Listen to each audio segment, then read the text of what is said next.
This video is brought to you by John Robson Guitar Tuition.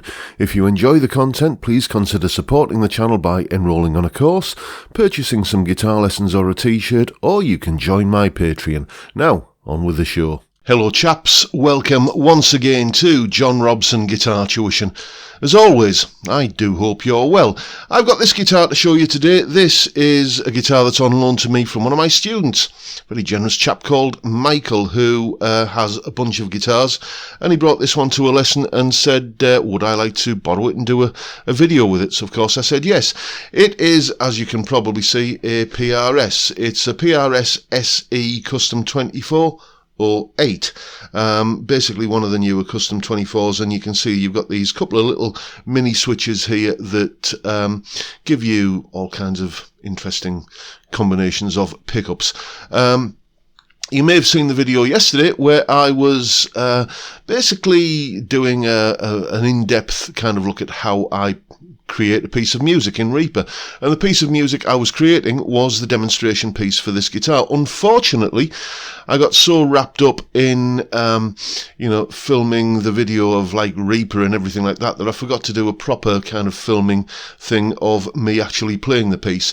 But not to panic, we can still hear how the guitar sounds.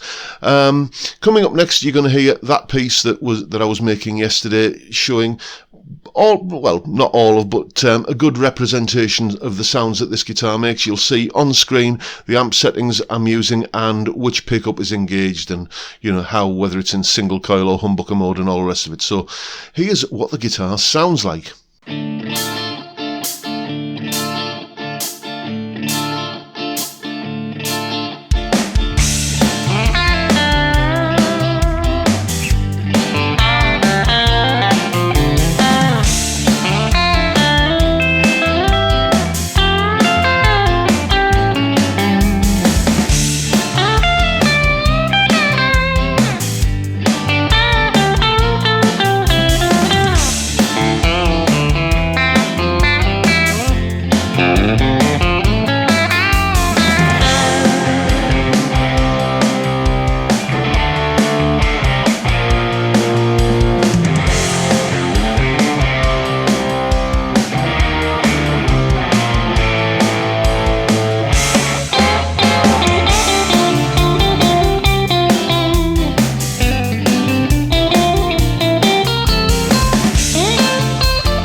And there is, of course, a full tab for that piece of music in both Guitar Pro and PDF formats, along with the jam track I was playing with, and such as it is, the video of the solo. All of that is up on my Patreon page. There's the address, and the link is, of course, in the description. It's only $3 or £2.50 a month, and you get access to all of these other bits and pieces and goodies that go along with these YouTube videos. Thank you so much to each and every one of you who support me in that way, or any of the other ways, all of which are linked downstairs in the description. It is truly appreciated.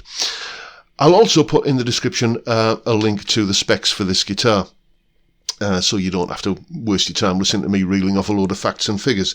But it's basically a PRS. I think we're all pretty familiar with the recipe. The clever stuff, though, is in these two little mini switches here. Basically, they are coil tap, coil split, whatever you want to call it, for the pickups. When they're basically up that way, they are single coil. This way, humbucker. Single coil, humbucker, basically. And I remember an interview with Paul Reed Smith in I think it was in Guitarist magazine back in the 90s, when he said his goal was to build a guitar. When he was first thinking about like designing what would eventually become the PRS Custom, before they started sticking numbers after the name, his goal back then was to build a guitar that appealed to both Strat and Les Paul players. And you know what? Based on that piece of music, I think he's kind of, gone a long way towards doing that. I mean, this is a fairly kind of Stratty sort of sound.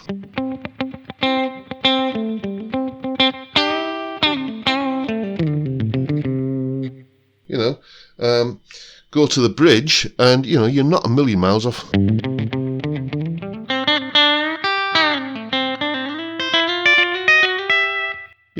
That's got more than a whiff of Telecaster about it. And if I just go to the bridge pickup in full humbucker mode and crank the guitar's volume,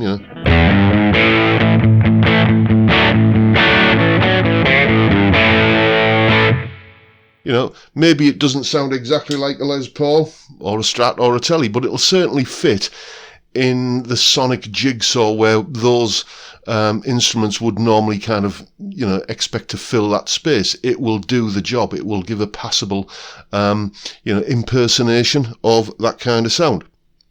So, it does a good job, essentially, of delivering that Fender meets Gibson kind of compromise, which is, as I say, what the goal was way back in the 80s when Mr. Smith, is it Mr. Smith or is it Mr. Reed Smith? I'm not quite sure about that. When he first started designing guitars, that's what he was after doing, really. The guitar is beautifully set up. It plays absolutely gorgeously, and as you heard, it sounds good as well. And with one small caveat, which I'll come to in a moment, it is a handsome-looking beast, it has to be said. So, there's a lot to like about this guitar. Is there anything to not like? Well, yeah, as it happens. I understand that this next thing I'm going to say is a personal thing. It's a personal gripe. I understand that if you were to take a poll of every guitar player in the world, there's a fair chance I'm in a minority of one here, but it's the bird inlays. I don't like them. I never have done. I think they look ostentatious and flashy, and it's like the guitar is trying too hard. There's a fine line between luxurious opulence and vulgar ostentatiousness, and those cross the line in just my opinion. Okay, it starts to look a little bit too footballers' wives, too Medallion Man, too Liberace, if you like. I don't like them, but as I say, I understand that's my shortcoming, not the guitar's. What is a shortcoming on the guitar, though, it has to be said, are these little switches here. I mean, how fiddly are they? Were they designed by the borrowers? And the thing is, let me point the camera down here, right? If you are playing a guitar like this and you've got the trem, that is a fairly natural resting place to have the trem, okay? It's also right in line for where those switches are. Yes, you can still get to them, you can jump over the arm like that, but it makes it just that little bit less accessible. Or you can move the trem out the way. Again, it's an extra thing you have to do that you wouldn't have to do if PRS had done this the same way that pretty much every other manufacturer does it, by, just saying, okay, just do a push-pull on the volume and tone controls to achieve exactly the same result. What problem were PRS trying to solve by not doing it that way? I can't think of it. Okay, so that's the main, gripe that I have when it comes to, the usability of the guitar. The elephant in the room, though, is the price. If you want one of these guitars, this is what you have to pay for it. £899, 900 quid thereabouts, or thick end of £1,000. Say it whichever way you want. That is a barrow full of money for this guitar. Because I am not really plugged into, PRS prices, because I'm not really in the market for one, I don't take a lot of notice of the prices. I was playing this guitar for a couple of days and thinking, yeah, this is probably sort of, upper echelon Epiphone sort of money, 700 or thereabouts, like something like that. I got the shock of my life when I saw the actual price for this. I just think it's too expensive for what it is. It's a lovely guitar. It would be at 600 quid, it would be a no-brainer. 700 quid, maybe, yeah, weigh things up. 800 is, yeah, no, I'm walking away there. 900, I'm not interested. I just think it's too expensive for what it is. Let's not be coy about this. The reason this guitar has a premium on the price is because of that signature on the headstock. Okay, it's a premium brand, and you pay a premium for a premium brand. You know, that is, you know, it's just supply and demand. You know, the market forces, that's what it is. But it wouldn't get my money, I'm afraid. The thing is, if you're interested in a premium brand guitar like PRS, then get one of these. This is the PRS S2 standard. This is unlike the guitar I'm talking about today. This is made in the USA. It's made in the same factory as the core range of guitars, so it's got that little bit more prestige going on. And all right, call it 1,200 quid. It's £300 more expensive. So you think, yeah, but that's a lot of money to find. Well, yes, it is, but here's the thing. If you're paying 900 quid for a guitar, you can probably afford 1,300 quid for a guitar. Why? Or 1,200 quid for a guitar. Why? Well, because you're not pulling out a wad of banknotes from your wallet to kind of pay in cash.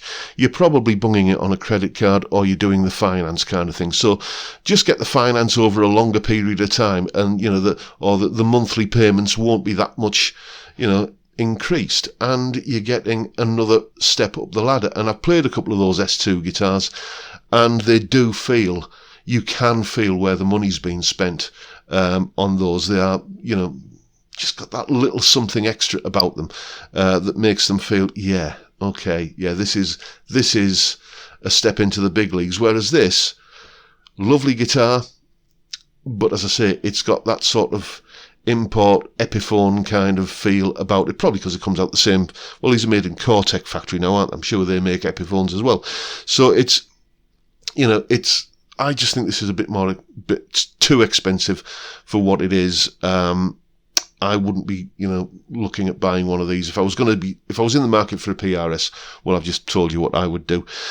So there you go, folks. I don't want you to think that I don't like this guitar. I think it's a lovely thing, bird inlays aside.